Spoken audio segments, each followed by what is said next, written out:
Yasmine, so good to be here. See you again. Good morning, Todd. How are you? I'm doing awesome, doing awesome. Hey, quick question for you. In the market, it is crazy out there. And yeah, let me rephrase it. How are you rebuilding trust in a post-headline market? I mean, the media is out there painting the market as unstable or overpriced. What are you doing to help your clients get to reality? I have to say, I mean, it's mostly with my friends, right? We get together and it's like, oh, how are you doing? Oh, how are you? Are you selling any houses? Everything's terrible, isn't it? I'm like, oh, yeah, no. I understand. I'm on the inside and you're on the consumer side. And, the sky is always falling as far as We all I know don't. negative sales, man. Nightmare sales, right? Sells Yes, newspapers. exactly. Thank you. Thank you for stepping in because I was lost on what I was going to say next. But anyway, so I just tell them, it really depends on where you live, and it really depends on the condition and how well you are prepared. And we are in the Bay Area and we have buyers. We have desperate buyers and we have sellers who are not desperate, but who are catching up, they understand that not every home will sell $300,000 over list price just because we have 35 buyers for every home. But Right. it's really nice to see.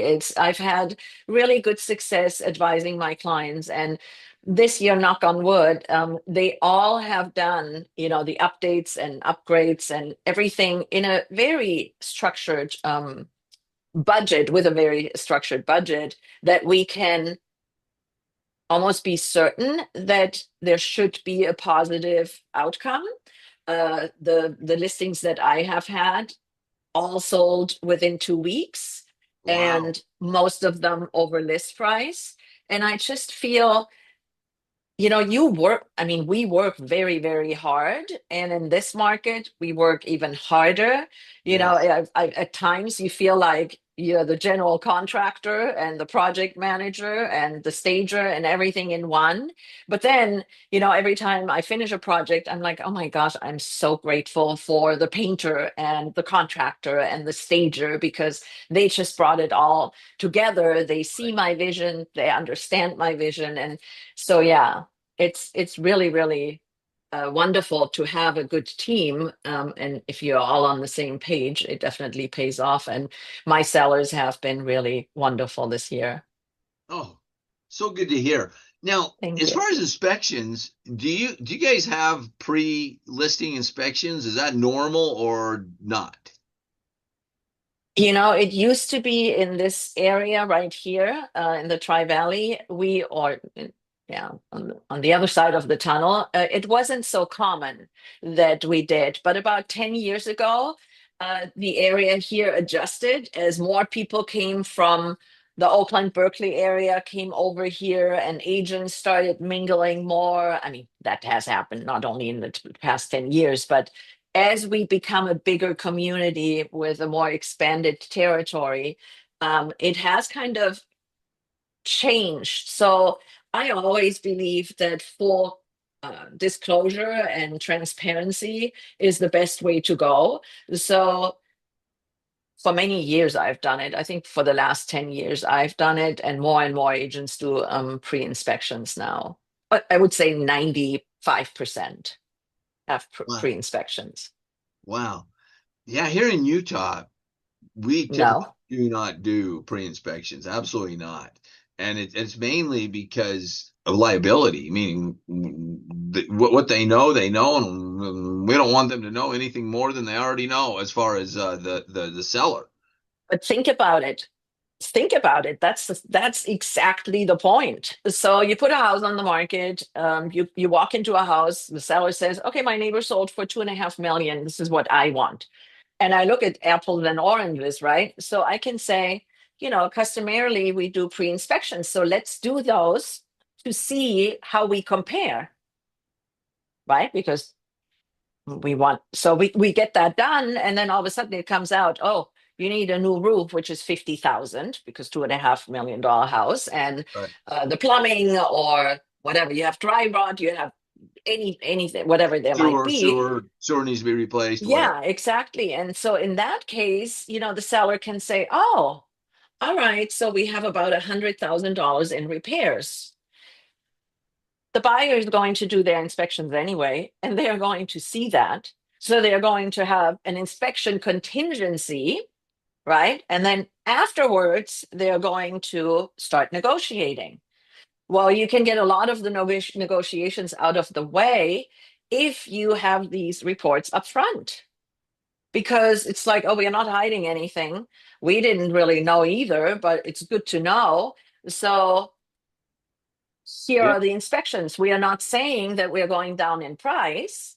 We are not going, we are not saying if we are going to do repairs, but for informational purposes, here are the reports. So then the buyers review and they structure their price or their offer based on the findings. And I Right. think that's so much better than shooting in the dark. That is an interesting point. We've recently put into place the certified turnkey home program, which quite frankly has been extremely helpful. But with that program, and the reason why we did that was because of the market, where the market's at right now. We're in a different market. And to try to help our listings to stand out and to increase the exposure and something unique. And for that certified turnkey home program, an inspection is required to be done. And so that's why I ask if you guys normally do pre-listing inspections, because with this program, then of course we do pre-listing Yes, I am familiar with the program. I have looked at it, and but once I looked at it, I thought, most of the things I'm already doing, yeah, it's nice to have that, but it also raises questions, right, in the community. What does he mean? You know, where is this coming from? And all the questions amongst the realtors, right? It's kind of like, in our area here, I'm not really sure I would want to go that the route with my questions. That's clients. exactly right. It creates questions. It creates people going, what is going on here? Which creates momentum. Yes. Yes, yes, it does. But it can create momentum that, you might not like.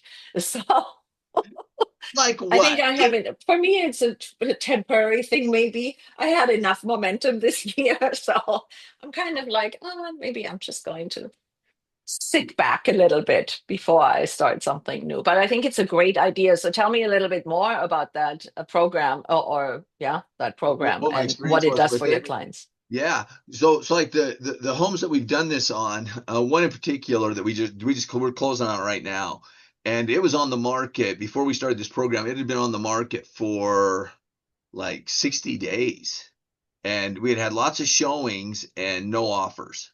And then what we did is we went and had the pre-inspection done, and it became clear there were some things that small stuff, ticky-tack stuff, but found out the roof needed to be replaced.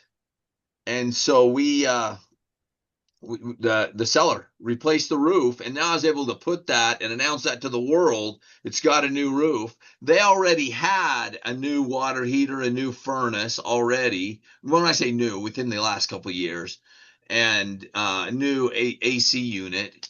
And so everything else, all of the big item stuff was already taken care of. It's just that roof was not.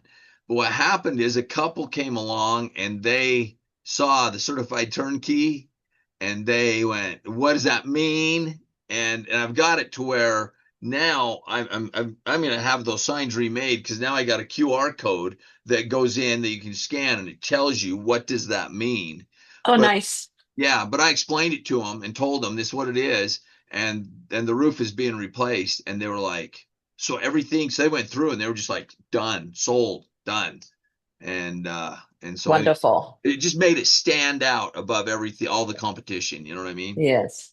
So Oh, anyway, I can see that. Yeah. So again, we have such different markets. I mean, we do. it's kind of So I had this townhouse, and we are pending, and there are two others. One is on the has been on the market for 110 days. It's owner occupied. It has red walls. They've practically done nothing. The agent, I don't understand what's going on and if they are really serious. There was another one that was on the market for 100 days. They went under contract and they are pending. And then but they started a lot earlier, right? So their market shifted while they were on the market. So that's very, very difficult. Right. Where I was already, I saw what's happening, so I priced it mine according to what I thought with all the upgrades and with everything done, because my client's main goal was to sell quicker. It was not necessarily about money. It was, I don't want to be on the market for 100 days. So Right. it's, so we strategically priced and prepared for a quicker sale. And I think that's where, you know, everything falls into place. What are your clients' goals? Do you want to sell Exactly. quick and possibly for a lower price, or do you want to get the highest possible price? So if you want the highest possible price, you need to put the best possible upgrades in there, Right. right? So that you truly stand out. And then does that really make pay off? So let's say I spent $20,000, and if my client had said, I definitely want to sell for 1,200,000, I would have said, well, then we need all new flooring, not just new carpet and not just the most affordable. Then, all the downstairs needs to get replaced, and we need to look at countertops. And so by the time we are done, we spent another 40,000. Is that effort and the time really worth it, not knowing if we are actually going to get that money? Right. So I feel, start with a reasonable approach Right. and follow Absolutely. the lead of the seller requests. Right. But I love what you said though. It's all up to the homeowner. What are Mhm. the objectives? What are your clients' objectives on how you structure it, how you put it together? Yes, And in this market, at least here in Utah, and I think it's similar, strategy is everything. yes, You cannot just wing it. You have to have a no, strategy. yeah. Yes, and I mean, if I when I follow my fellow agents on social media, so it is very, very obvious. The people who either you can even tell newer agents who hustle, right? They have a strategy because they know how important it is, and then the agents who are in the field all the time, they very quickly realize, whoa, everything's changing. I better step up my game, and I have a strategy. And then there are the people who possibly work part-time, and they're a little bit behind the curve, and they haven't even caught up to what's happening right now. So I feel that there is a reason why we see people leaving the industry. It's so demanding right now, and I don't think it's going to get a lot better. I think we are lucky that we keep learning, and we have coaching programs, and that we really try hard to stay on top of our industry.